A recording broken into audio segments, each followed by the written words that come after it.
মঙ্গলবার AFC Asian cup বাছাইয়ে ভারতের বিপক্ষে ম্যাচ দিয়ে বাংলাদেশ দলে অভিষেক হচ্ছে হামজা চৌধুরীর।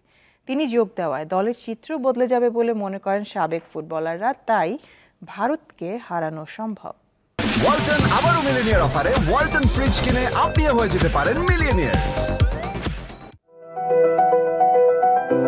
হামজা চৌধুরীর জন্ম বাংলাদেশে না হলেও তিনি এখন বাংলাদেশ জাতীয় দলের ফুটবলার।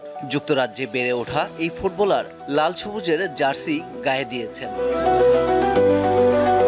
শিলংয়ে প্রথম দিনে বাংলাদেশ দলকে নেহেরু ইউনিভার্সিটি মাঠে করতে হয় অনুশীলন।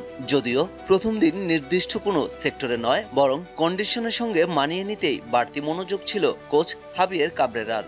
কোচ খুব সময় পাচ্ছে কিন্তু টিমটার কম্বিনেশনটা তৈরি করা।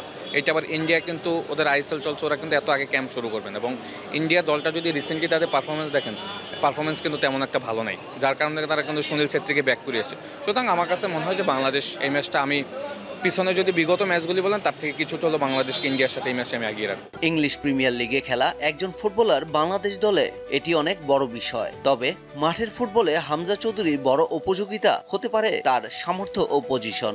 হামজার স্ট্যান্ডার্ড ওয়ার্ল্ড ওয়াইড স্ট্যান্ডার্ড, আমরা কিন্তু এশিয়ানও স্ট্যান্ডার্ডের না, তাহলে আমাদের প্লেয়ারদের স্ট্যান্ডার্ড আর হামজার স্ট্যান্ডার্ড সেম না।